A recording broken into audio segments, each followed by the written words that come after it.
The Mausoleum of Qin Shi Huang, the first emperor of China, remains one of history's most tantalizing mysteries. Encased within this ancient burial site are the legendary Terracotta Army and rumors of deadly booby traps meant to guard the emperor's secrets for eternity. Historical accounts speak of crossbows primed to shoot intruders and rivers of mercury simulating China's major waterways. Elevated mercury levels around the tomb lend eerie credibility to these tales, keeping modern archaeologists at bay. Could these ancient defensives truly have withstood the ravages of time? Watch till the end to uncover the secrets of the Mausoleum of Qin Shi Huang.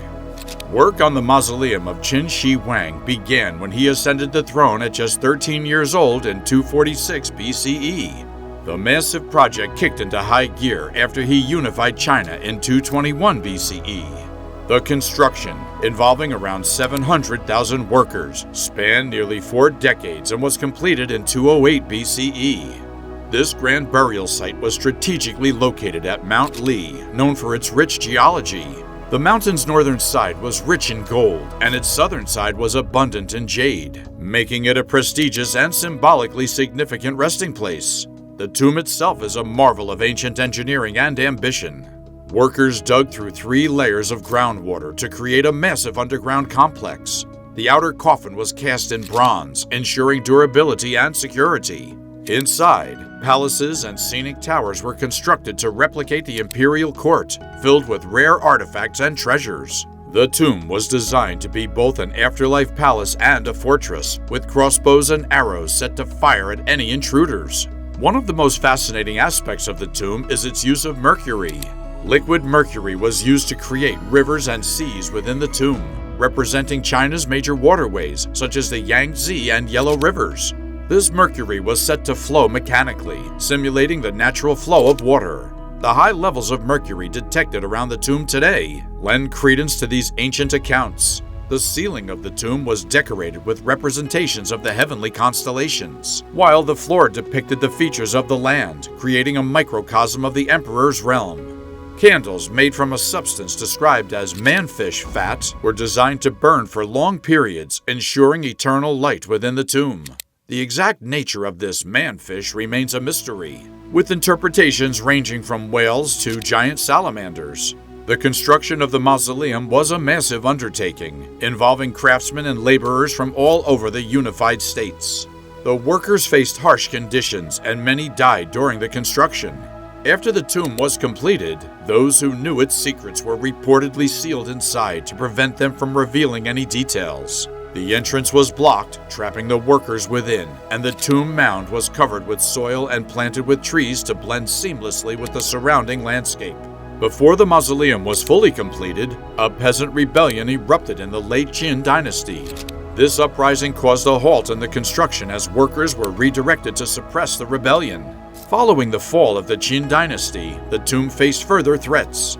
Legend has it that Xiang Yu, a prominent rebel leader, looted the tomb after capturing the capital, Xianyang. Subsequently, a shepherd searching for his lost sheep allegedly started a fire that damaged parts of the tomb.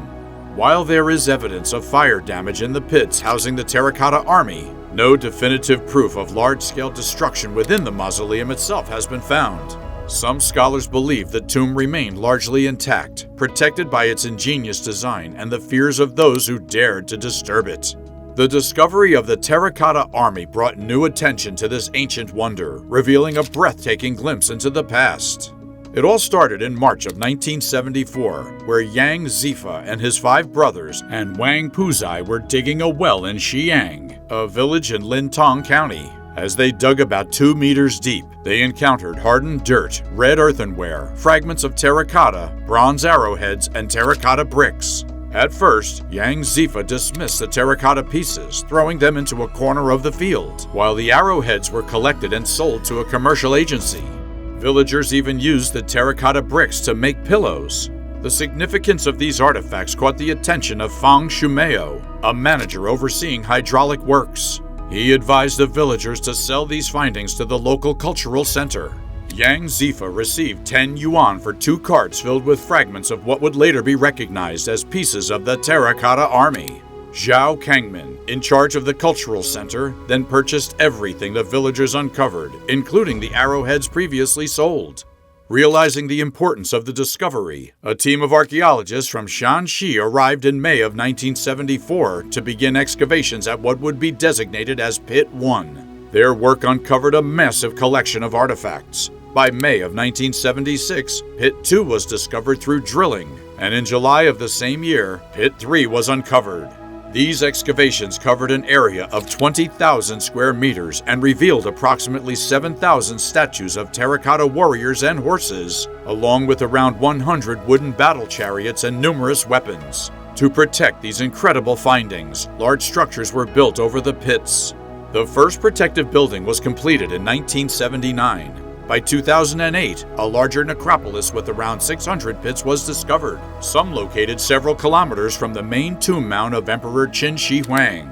These pits contained a wealth of metal objects and a well-designed drainage system, adding to the complexity and grandeur of the mausoleum's construction.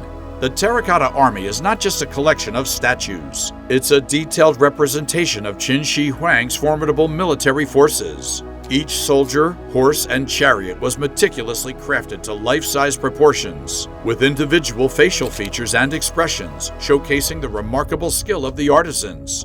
The statues were arranged in battle formation, reflecting the emperor's desire to be protected in the afterlife. One of the most intriguing aspects of the Terracotta Army is its craftsmanship.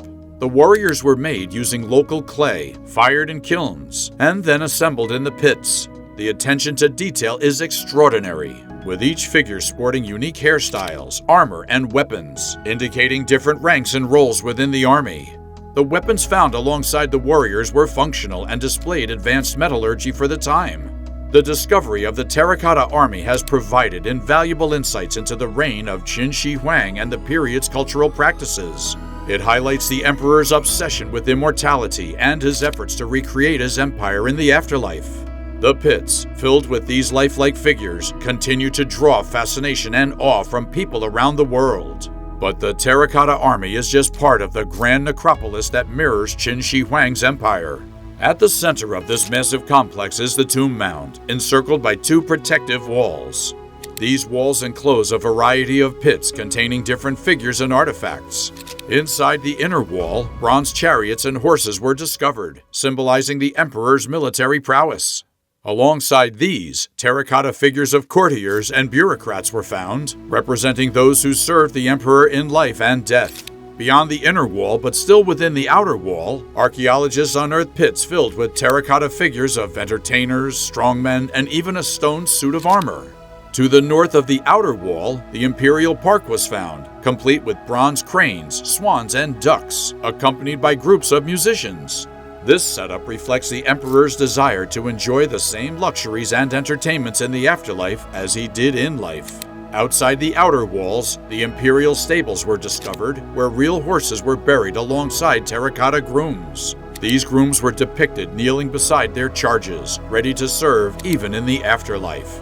To the west, mass burial grounds revealed the final resting place of the laborers forced to build this immense complex. The tomb mound itself, largely unexcavated, holds even more secrets. Archaeological surveys have pinpointed the underground palace at its center. Studies indicate a 4-meter-high perimeter wall made of bricks, surrounded by an enclosing wall of rammed earth, 30 to 40 meters high. Sloping passageways lead to the 4 walls of the tomb chamber, which measures 80 meters long, 50 meters wide, and about 15 meters high. Interestingly, significant amounts of metal and an effective drainage system have been identified in the underground palace. Historical accounts suggest that the tomb construction might have reached the groundwater level, but a discovered underground dam and drainage system have prevented flooding. The high levels of mercury detected in the soil around the tomb mound lend credibility to tales of mercury rivers simulating China's waterways. In December of 2012, archaeologists announced the discovery of an imperial palace at the site. This enormous courtyard-style palace, estimated to be 690 meters long and 250 meters wide, covered an area of 170,000 square meters, nearly a quarter of the size of the Forbidden City in Beijing. The palace featured 18 courtyard houses and a main building that overlooked the entire complex. Since 2010, excavations have revealed walls, gates, stone roads, pottery shards, and brickwork, further highlighting the sophistication of Qin Shi Huang's mausoleum. Despite these fascinating discoveries, there are ongoing debates about the excavation of the tomb. Proponents argue that the mausoleum, located in a seismic zone, should be unearthed to protect the relics, develop tourism, and prevent grave robbery. However, opponents highlight the challenges posed by current technology. For example, when the Terracotta Army was first excavated, the paint on the figures rapidly deteriorated upon exposure to air. Concerns about the tomb's booby traps, such as crossbows and high mercury levels, add to the hesitation. While some believe the elevated mercury levels result from industrial pollution, others argue it supports the historical accounts. There have been proposals to use advanced, non-invasive techniques like special X-rays to peer into the tomb. However, these have yet to materialize. For now, the secrets of Qin Shi Huang's mausoleum remain guarded, waiting for the right moment to be revealed. The Mausoleum of Qin Shi Huang stands as a testament to ancient China's architectural ingenuity and the emperor's desire for an eternal legacy. Its grandeur, complexity, and the mysteries it holds continue to captivate the world. Will we ever unlock all its secrets? Only time will tell. If you enjoyed this deep dive into one of history's most intriguing mysteries, don't forget to like, subscribe, and turn on notifications. Share your thoughts in the comments, and stay tuned for more fascinating explorations of the past.